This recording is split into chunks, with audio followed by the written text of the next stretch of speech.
Hey guys, I am coming to you from my car for this staff meeting. It's hard to catch everybody one-on-one, so hopefully with this video it will answer some of your questions that you may have, and I'm going to just let you know my infectious disease strategic plan for us related to COVID-19.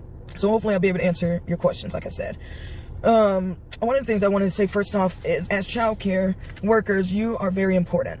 Someone said the other day, why is it so easy for childcare workers to continue to function and, everything's going well for them, children are showing up? And what I told him is that, hand washing, we've always done that upon arrival. When students arrive, we've always sanitized the toys and areas that the children use.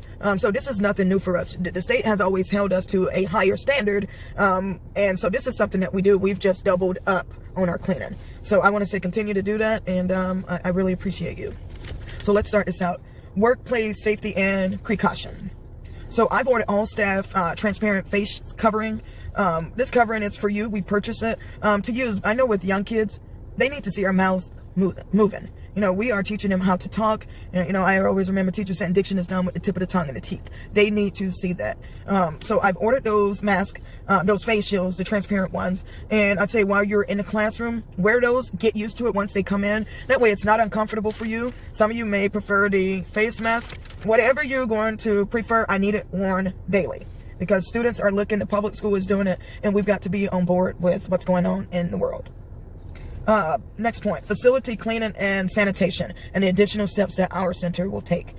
All surface will be cleaned thoroughly throughout the day after each use, and I would like you to pay special attention to doorknobs, light switches, countertop, keyboards, telephones, and restroom. Also, tables, clean and disinfect after each use. And this is something that we've been doing, I know. If a tool, such as a pen or iPad, is used, make sure you sanitize between usage if we're sharing that. Next point, sanitation procedures.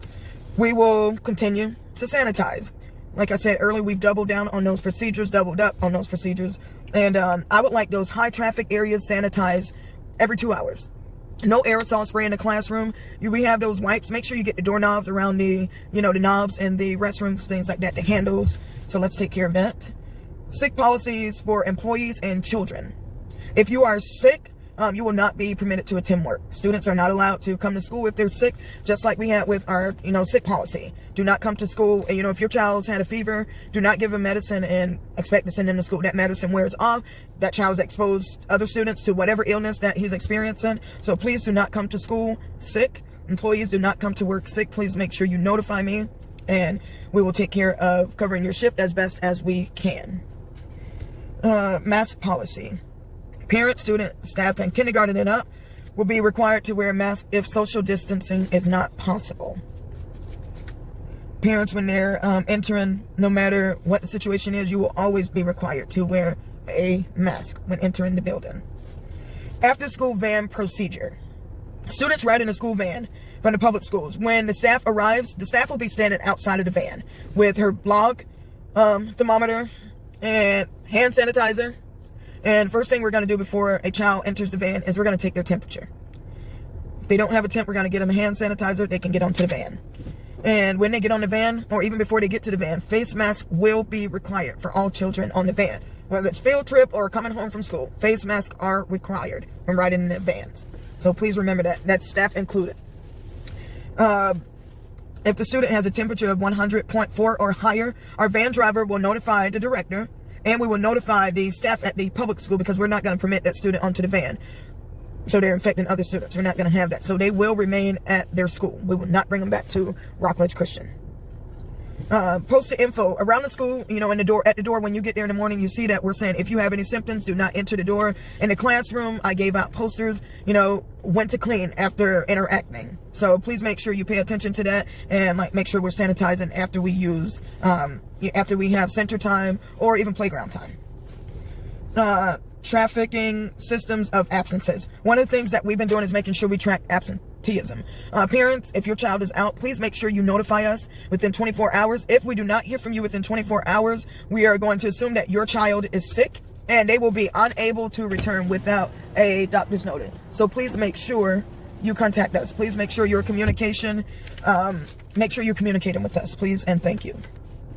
Our classroom prevention plan. Parents are not allowed in the classroom. As you guys see, when parents come into the lobby, they're stopped right in the lobby. We take their child's temperature. The parent logs it into the book. We also have sanitizer right at the keyboard, so you can pop, then touch the keyboard, and sign your child in. Please respect that and respect others that will be coming after you by using that sanitizer. Classroom prevention plans. Oh, I think we just went over that. Oh, I was saying about parents signing in. Sick children. If a child is sick in the classroom, that child, teacher contact director, we're going to remove that child from the classroom to the office. We're coming up with an area so that we can isolate that child. So all sick children, they're not left in the classroom, bring them over to the office. And we will contact parents from there. Adjustments made to the schedule, routines, or activities. Common areas and playgrounds will be cleaned after each use. Teachers will take a liquid disinfectant out. I'm going to try and get small bottles.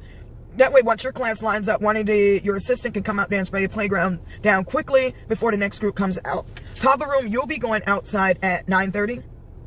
I would like you to start leaving the playground around, you can even actually, let's say toddler room, I think your circle time, yeah, 9:30, head out to the playground.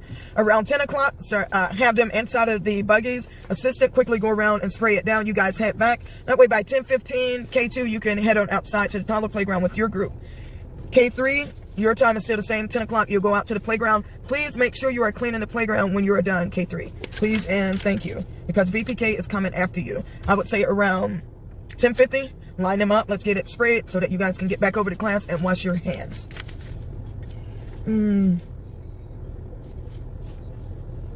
Additional sanitizer, hand washing. Students will wash their hands upon arrival, as usual. Hands will also be washed and sanitized at transition times. If hand sanitizer is not available and we're transitioning, students need to wash their hands. Next, what if COVID is confirmed in a child or a staff member? Number one, these are our steps, and you're going to get a copy of this. The first thing that we do is we are going to call the Brevard County Health Department, and we're going to report that we have a positive case. We're also going to send an email to covid-19@flhealth.gov. Again, that's covid-19@flhealth.org. The health department, after we contact them, will determine our next steps, including testing, notification of parents, cleaning, disinfecting, and closure days. If they say that we are able to move the classroom and not close down the center or that classroom, my plan right now is to have whatever class it affects move to the nursery. And speaking of the nursery toddler room, Ms. Zora, you're my closer. So every night before you leave, after your last student, take that bleach bottle down to the nursery and just go through and mist the toys. It will dry for the next day. But I need that done every day, please and thank you. Number two, we are going to identify a safe place. The isolate a room for the sick individual to wait for the next step or for pickup for that child to be determined. So we'll identify a safe place, isolate them in a room, and wait for their parent to pick them up. So they will not be in the classroom. If they're displaying symptoms, we found out they are positive for COVID. If you're a staff member, we're just going to send you home. The program director, which is me, I'll notify, parents and staff according to whatever the health department tells me. So I can't just make an alert without speaking to them first. Number four, after we get what we're supposed to be doing, we'll probably wait 24 hours as long as possible to clean and disinfect the room to allow the respiratory droplets to settle before cleaning and disinfecting. So we wait 24 hours before the cleaning. I already talked about the church nursery being one of our rooms that we would relocate to. Communication hub. Right now we have our group text. It's easy for me to email you, but I think right now group text is what's best. And that's what we're going to continue to use. And sometimes I call you guys on Facebook to let you know what's going on if we need to see each other and have questions asked live. Communication location for staff and families will mainly be our Facebook page because you guys are on there, the parents are on there, so updates will be sent that way and also through email. We'll get it out. And we also have our class pages, so we'll make sure we're utilizing those tools to communicate with families. Liability form. You should have already signed a liability form if you are there. If you have not signed a liability form, please see me. You need to sign it tomorrow. If you continue to work for us, you have to sign a liability form. Parents have also signed these forms. They were given out to them, and families that will be enrolling will also receive this form in their welcome registration packet. Paid time off, PTO. I know that a lot of you have wanted to go on vacation this year. Maybe you didn't get a chance to. I understand that everything was shut down. Traveling's been shut down. If you have PTO and this year you're about to lose it, because our slogan is use it or lose it. If your time is coming up, you haven't been able to do vacation, please let me know. And I will make sure that we roll that time over for you. We don't want you to lose your time. So please let me know if it's about to expire. Paid time off due to COVID-19 reasons. Excuse me. So let's say you're off because your doctor has said to you, we need you to quarantine, you've been exposed, and, you know, go ahead and quarantine yourself. If that is the case, the government has allowed 10 days that you can be paid, up to 10 days if you are out. No more than 10 days. So if you're out, you have a doctor's notice, because we have to see that, because we have to turn that into the government. I would have to have your doctor's notice stating that your doctor has said that you need to quarantine. You are eligible to be paid. Let's say he tells you to do that. You get your test results back in 2 days, and you only needed to use 2 of those 10 days. If something happens again that's COVID related, you still have those 8 days to use. If you are infected or exposed to COVID-19 and your doctor has said that you have to quarantine, you have 10 days. And we would need a doctor's notice. You just can't come and go, oh, I feel like I have COVID-19, I need to quarantine, I need to use my 10 days. I am going to say to you, absolutely not. We need a doctor telling you that you need to quarantine yourself for 14 days or 10 days, whatever the deal is. That's when we use that, and we will need the documentation of that your doctor stated that. And I'll also be giving you out an employee rights so that you'll know your rights. I think everybody should know their rights when it comes to COVID-19 or whatever when you're in the workplace. So I'll make sure I give that out to you along with a copy of the strategic plan that I just went over with you. If there's something that I did not hit up on that you are still concerned about, please let me know. Don't go to another employee and go, man, I wonder about this, or what's going to happen if my kids are sick and I have to be out if my kid has COVID. If your kid has COVID, for you, let me just hit up on that, because I didn't hit up the people with kids. If your husband happens to contact COVID, you are considered, you know, their caretaker, caregiver, 10 days. If you're going to take that 10 days for that, 10 days, because I know you have to be home with your child. Child can't watch themselves. You get 10 days to be at home with them. If it keeps happening over and over again, you got 10 kids and each kid gets COVID, say it with me. 10 days. We're not doing anything over 10 days. So please be aware, know what you're doing. Please don't try and take off 10 days because you got a sore throat and it's Christmas time, you want to use those 10 days. It is only for those dealing with COVID. So let's be honest and fair.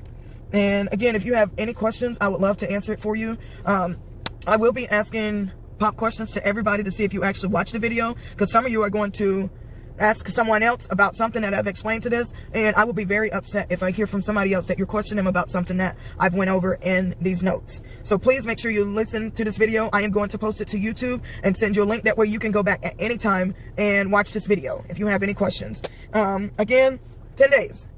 The government has allotted you 10 days. If you're sick, if your child is sick, 10 days that they are willing to pay you. If you are off, we will need the documentation from your doctor so that we know that it is COVID related. Thank you. I appreciate everybody. I thank you for sticking with me. And one of the things I want you to know, that I will always be open with you and communication. You know, we've had several people out that said, you know, they were concerned that they had COVID and stuff like that. I've made sure I let all of you know when we have someone out, because they're concerned for that. But because I think right now communication is what we need to keep the team alive, to keep the team accountable, so that you trust and believe that me as your boss and as your leader, I have your best interests at heart. I am here to fight for you. I want to make sure that you get what you deserve when it comes to working a job. It was very important to me that I find out if you were able to be paid, if you happen to be affected by COVID-19. I'm happy that the president has allotted employees 10 days to be paid, because we all need money during this time and people are struggling. So if you need anything from me, please know that my door is always open. I will do my best to answer any questions that I can. If I don't have the answer right away, I will get the answer for you. And again, I appreciate you all, and I hope you have a good night. Bye.